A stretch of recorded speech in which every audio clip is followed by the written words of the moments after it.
Please stay.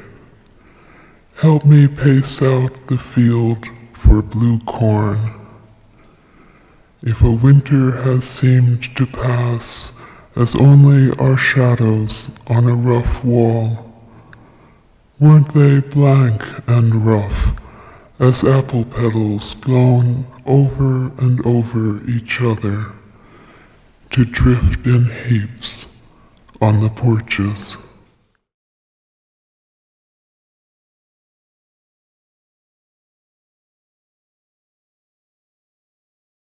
Today I'm looking at I Love Artists by Mei-mei Berssenbrugge.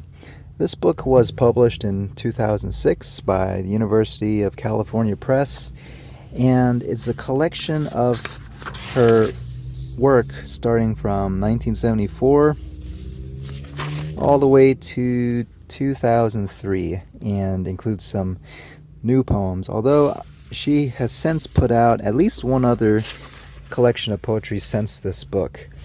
Her work was always noticeable to me when I would read her initially in the magazine Conjunctions, because that magazine would publish her work in landscape, and you can see by the width of this book that she came to prefer a very long poetic line. She seems to have been connected to past schools of poetry like the New York School or the Black Mountain School or the language poets with the equal signs, but I don't find really any connection to them from reading her work. She seems to be working within her own form, devoid of those types of influences. I don't really find it to be poetry. In fact, I read it more like prose, and it's satisfying in that way. I don't have to worry about, the meter or the rhyming pattern or the form. Her form seems to dictate itself, and there's two things about her work that really drew me in. In fact, I went to go to UT's PCL when I first read her work, and I went, and they had like all her books of poetry, and I read all of them, and it was just so nourishing to me. I think, number one, because of the brick and mortar solidity of her words and the syntax that she uses. It's very strengthened by a confidence and authority that's almost scientific and theoretical, kind of like a textbook. She's just defining things. She's defining her own state of being while she's composing, and it can't be anything else. But it's sort of devoid of a relationship to understanding or comprehension in the normal sense. When you read her work, I think because she works as kind of a collagist, and her linguistic unit is the phrase, and as she's putting together her phrases and they're kind of rubbing shoulders with each other, she's searching for a certain type of truth that's unique to her, or at least something that is not false. And through this quest, that's where her spirit lies, is the decisions that she makes when she's composing.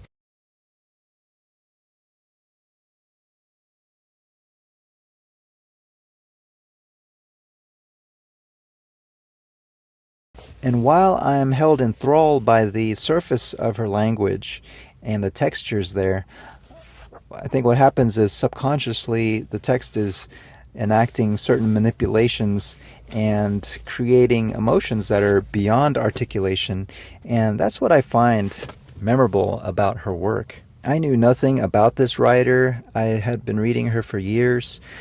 Even with the internet, I never bothered to look her up, but I went ahead and did some research on this writer, and after reading her biographical details and just kind of thinking about the work that resulted, I came away just having even more respect for her. Her work seemed to transcend her own biography, even though now I can see the sort of traces and fingerprints of her past and what they've done to the poems. And I came upon a video where she describes her technique and confirms that she does do a sort of collagist way of composing, and it was actually surprisingly technical, way beyond what I would imagine poets go through when they compose a poem. But in this case, I think that that is really the way to go if you want to come up with something new. I think it has to just come from outside of yourself. If otherwise, it's just too received, and I don't think that there's anything that can come from a single person that isn't already informed by everything that that person has experienced, which is sort of a received experience at this point.